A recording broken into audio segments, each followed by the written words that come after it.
onderweg naar North Carolina om Maceo te ontmoeten. Een hele beroemde en geweldige saxofonist. Hij is echt mijn held.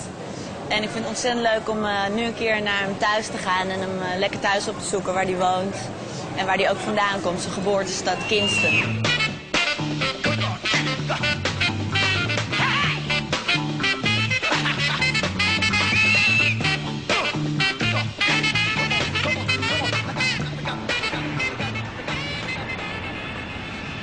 Hij is jarenlang saxofonist van James Brown geweest en nu heeft hij alweer heel lang zijn eigen band.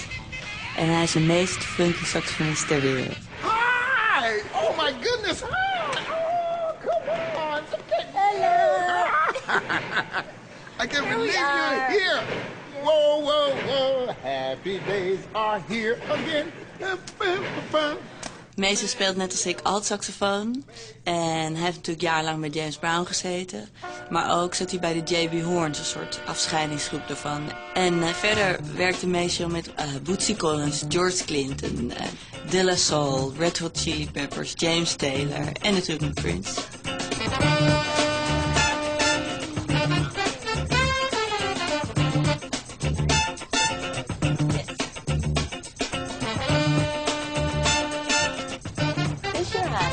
Yes. Whoa! Pretty. See my practice house right here? Beautiful. And what's the Maceo Parker style? Funky.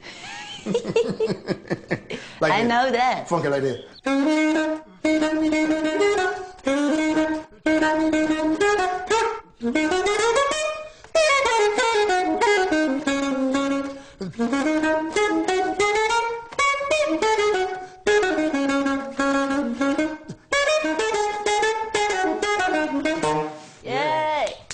You are always in the beginning of the bar, you know what I mean? Yeah. You say things, like I react to things. Yeah. I'm always later, because I first listen to the music and then go, oh, I can play this. And a split second before I play, or my brain tells me what I'm going to play, you know, I really try to think of some funky something.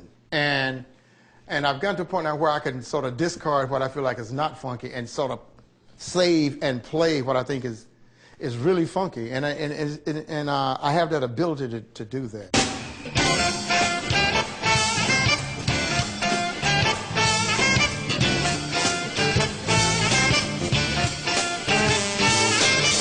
I mean,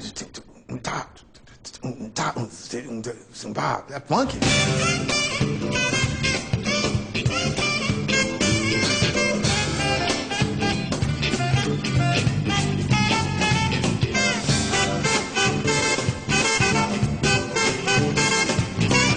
There's no restrictions on funky music. You know, like a lot of the music, you know, you have to be quiet. You know, no. But I like it when the atmosphere is when the person in the audience can dance and move and clap their hands and wave and party and have that good release feeling. And funky music has a quality that says, hey, it's party time. You know, enjoy yourself, dance.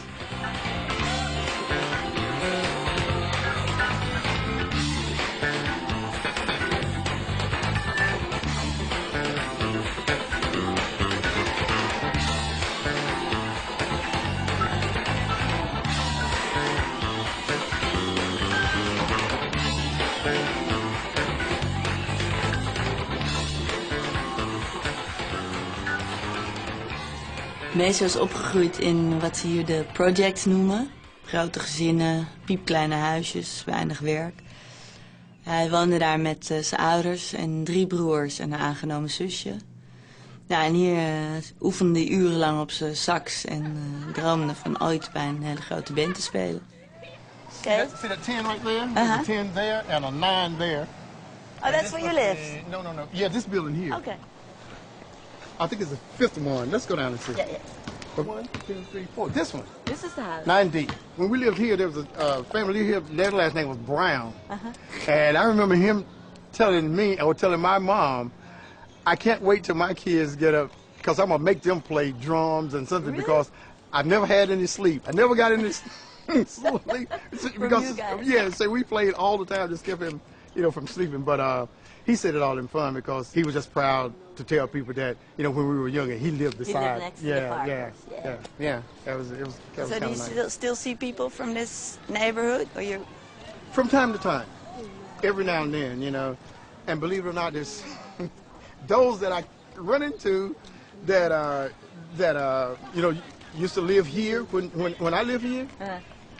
They still call me Junior. They will not call me Maceo to save their life. They just cannot find it in themselves to call me Maceo. You Now are I am Junior. not. I'm not Maceo. I'm Junior. So if somebody, 64 hey years Junior, Junior, come here.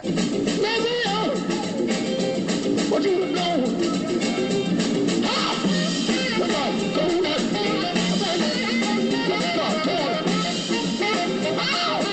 Als kind hoorde ik Maceo voor het eerst meespelen op de plaats van James Brown. En ik was meteen weg van zijn stijl. Ik probeerde meteen alles na te spelen en ermee te oefenen. Nou, hij speelde heel simpel, maar heel funky. Zo wilde ik ook leren spelen.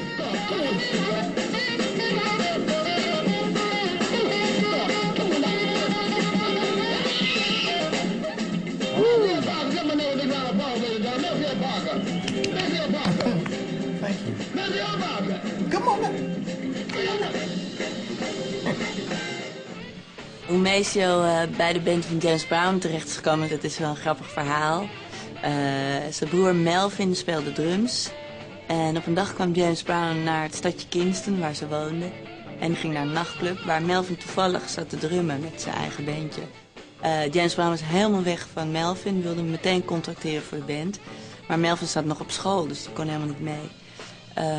Maar James Brown beloofde wel op dat moment, wanneer jij wil, Melvin, mag je altijd met mij meekomen spelen.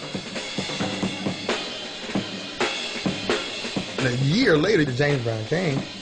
Mr. Brown, Mr. Brown, Mr. Brown. Yeah, I'm Melvin Parker. I'm the drummer. And I want that job. I like to have that job with you. Remember? Oh, yeah. You know, my chest is swelling up, being really, really proud of my brother. And I go like, and give him a signature. Oh, yeah. Oh, excuse me, Mr. Brown. I'd like for you to meet my brother. You know, he's a saxophone player. He needs a job, too. He says, do you play baritone sax? And I'm smiling. And I say, well, I can't say no, so I got to say yes, because I don't want the conversation to end. Then he says, do you own a baritone sax? Here again, I'm thinking, well, I got to say yeah.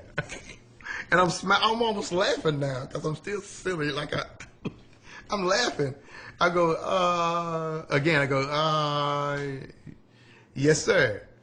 He says, I tell you what, if you can get a baritone sax, and you can have a job too.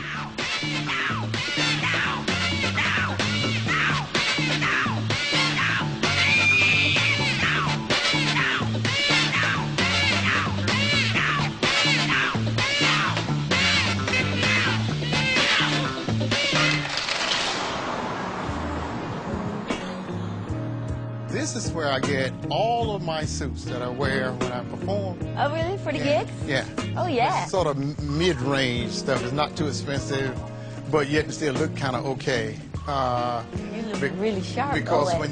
when you wear suits and, you know, sweat them out and all that, you don't want to get the real expensive stuff. You know, like when you send stuff to the cleaners, they start getting that cleaners look. You know what I'm saying? Yeah. So you have to sort of change and get like new ones. And this is where I get my new stuff. Nice. In fact, this is my corner over here. See this stuff here? The Maceo Parker corner. Yeah. You know, I got one like this. Probably got one like this. Yeah, that's pretty too. But you always wear suits on stage? You're part of the audience, and you sit down and you're viewing the audience, and there's a guy with a T-shirt on, another guy with another kind of shirt on, and tennis shoes, and you know, to me, it could be like we just left the basketball court. And somebody say, oh, yeah, that's right, we're playing basketball, but we got a gig to go play. So you run, and you grab the instruments, and then you run right to the stage and play. I just feel it's sort of nice for that person in the audience who spent that money, you know, to see the concert, to feel that, you know, that group has gone through some kind of preparation to be where they are and to entertain us, not only with their dress, but also with the concert. Coming from that James Brown concept, you know, we would get fined if, you know, we looked like we slept in our clothes. Oh, no. So, What would happen if you didn't shine your shoes or something? we'd get fined. How much? Depending on how you felt that day. You know, it could be $25, $30, No. $50, $100. That was lots of money. $200, yeah, whatever you felt like. Did you get That's good. fined a lot? Not a lot, but some.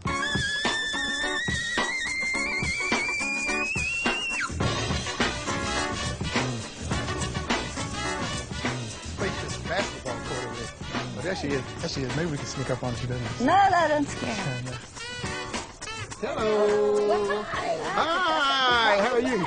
Okay, this is my mom. This is Candy. Candy is my mom. In de muziek zijn Maceo Parker en ik eigenlijk een beetje soort buitenbeentjes. Want we zijn een beetje braaf, we roken niet, we drinken niet. En ja, ik denk dat dat wel een beetje met zijn opvoeding te maken heeft. We have always taught them to never, ever drink anything stronger than a Pepsi Cola or an orange soda. Yes. Okay, never, ever. Never, ever smoke. Never, ever curse with bad words. We don't need that type of friend. But there's so many temptations around you.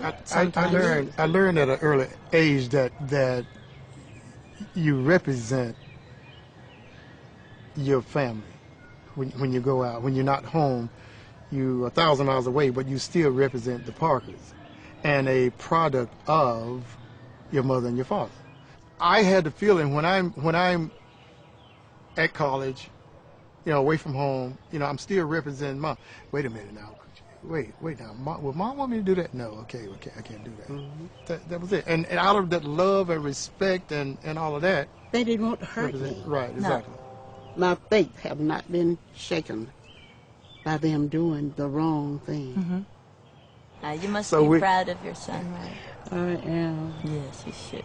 You know, when James Brown first started the Maceo Blow Your Horn, yes. So I'm actually Maceo Jr. Mm-hmm. My father's Maceo, too. But then as that came, you know, that phrase, Maceo Blow Your Horn, became famous, he'd ride down the street and people, Maceo Blow Your Horn, he'd stick his, you know. And so that became a big thing with him, you know. Yes.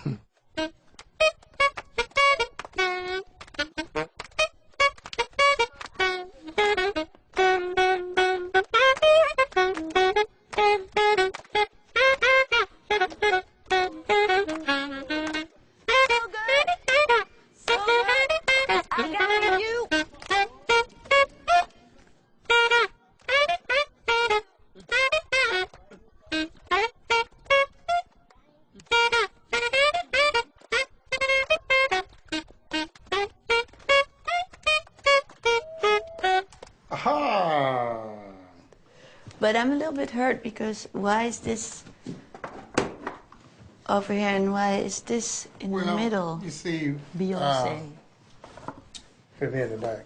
Hi. See, we leave the picture arrangement to the discretion of the person who cleans the place. And so you put Beyonce here and me there? No, I'm not. I don't clean. I'm firing. And this is the one you got knocked with, George Clinton. Yeah. This is so funny because I know. I mean, I love George, and I know you love George too, and you have such history together. But he ended up looking like this, and you in your suit and tie, like two opposite people. Mr. George Clinton! Good go! Ain't no party like a P-Funk party, cause the P-Funk party don't stop. Ain't no party like a P-Funk party, cause the P-Funk party don't stop. Ain't no party like a P-Funk party don't stop. This is Fred Wesley, my favorite trombone player, and somebody you've been playing with for a million years. But this is, I love this picture because this is how you are together, you know. Serious when it comes to music, but silly. Yeah, but why am I posing and he's afraid or something? Is that his hand right there? He has a special spot in my heart. I mean, he's really like a brother. And his sense of humor, because I know Fred personally, and he always cracks me up. Yeah, is it important for you in music? And what, to be silly? Yeah. No, it's not important, but if you bring that with you, you know, you can't change, you can't leave it behind. Is it funky over there? Is it funky out there? Is it funky over there? What about up there? What about...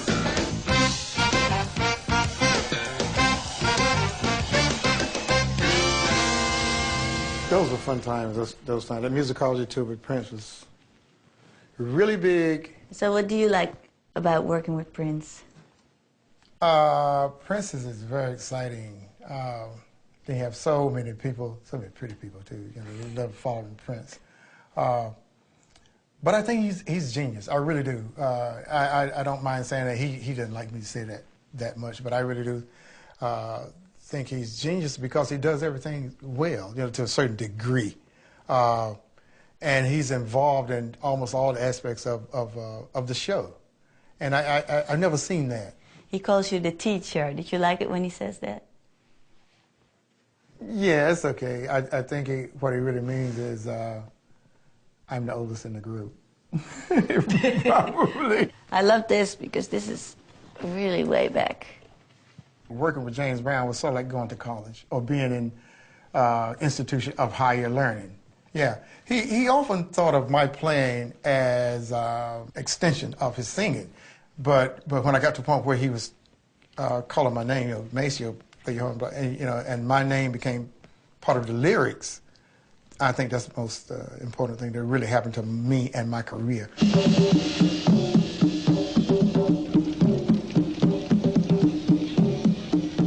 We went to Africa once with James, and people thought Maceo was something to say in greeting.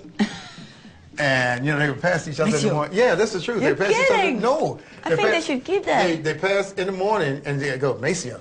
Yeah, Maceo. And then somebody from the States probably learned of that before, you know, we got there. Yeah. And said, no. Maceo is a person in the James Brown band. So they only heard the records. Yeah. They never seen James Brown live. So now, the first time I go to Africa with James Brown, of course they know James Brown, who get off the plane first and, you know, gets in the limousine and goes, now we got to stay back, you know, we got to get the equipment and all that. But as we're doing this, the crowd of people at the airport going, Maceo, Maceo, Maceo. I don't know what in the world is going on. But how did that make you feel? The first time in Africa? I wasn't sure. I was, you know, like, because I didn't know the story at first, you know, and then they go, Maceo, Maceo. What is going on? But, you know, I smiled, but I was careful, you know, because I couldn't leave the hotel because it was Maceo, Maceo, everywhere I went.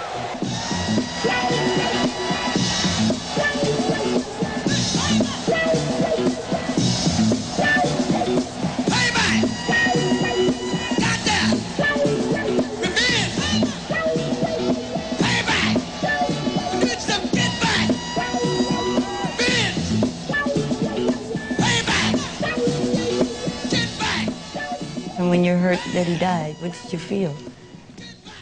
Couldn't believe it. I really always thought James Brown would actually outlive us all. Why? Because I think he was a little bit too stubborn to die. I really felt that he would be 250 years old, and we all dead, and he said, yeah, oh yeah, I remember that group. Oh yeah, I remember, you know. And when I called Fred and told him, he said, man, it got to be a joke. Got to be a hoax. And no, this can't be true. James, that's a publicity stunt or something. That's what he said to me. So I said, no, I just couldn't believe it.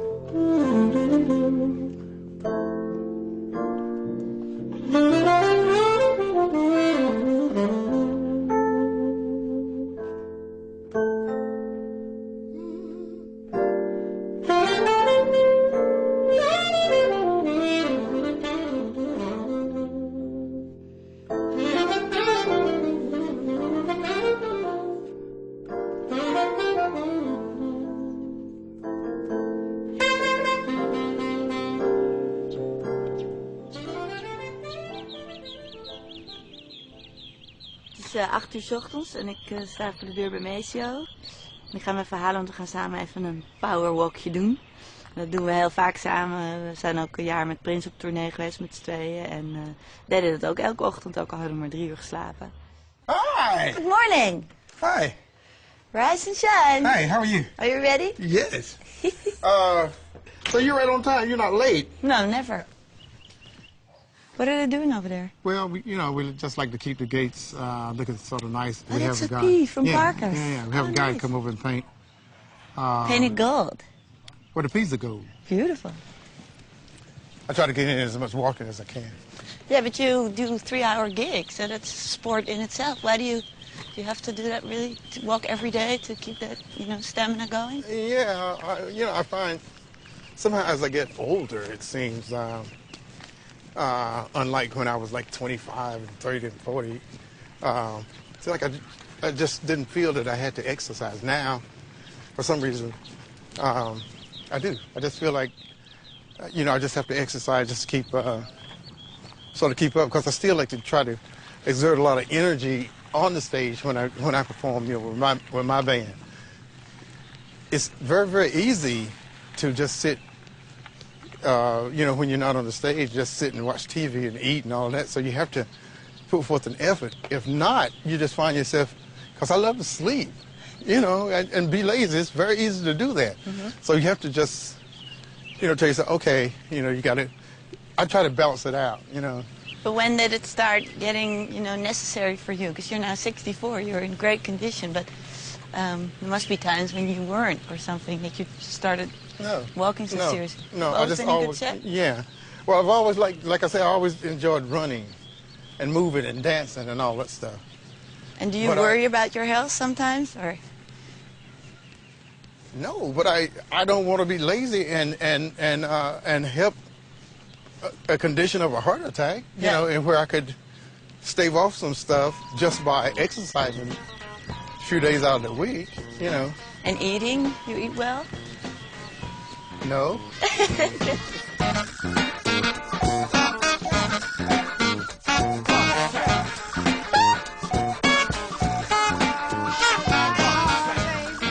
So I always think you have an incredible amount of energy when I see you do 3-hour shows. Mm-hmm. And even after that, sometimes I think you have more energy left. Is it important for you to give audiences a long show? I like to have as much time and give them as much time as I possibly can. And that may have stemmed from, you know, the James Brown thing, like the hardest working man in the show business and hardest working band and all that. Yeah. Maybe, I don't know, but I enjoy doing that. But how do you see that in the future? Even when I get to a point where I feel that I have to slow it down a little bit, then I will. But until then, which I haven't gotten there yet, but sometimes I think I feel that maybe I should put more balance in the show. Yeah. I don't think I want to be performing where I just gotta have a stool. When it comes to that point, I think I'll just play and probably perform maybe 50 mile radius from my home, maybe, something like that. But it's going to be a while before it gets to that. Check it out.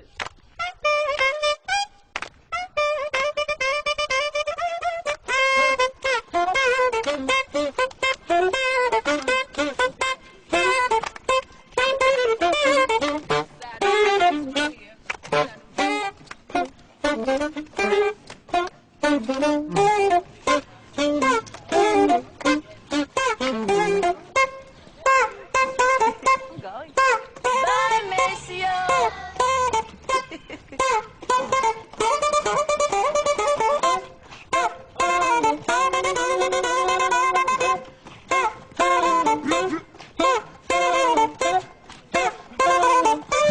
Yeah!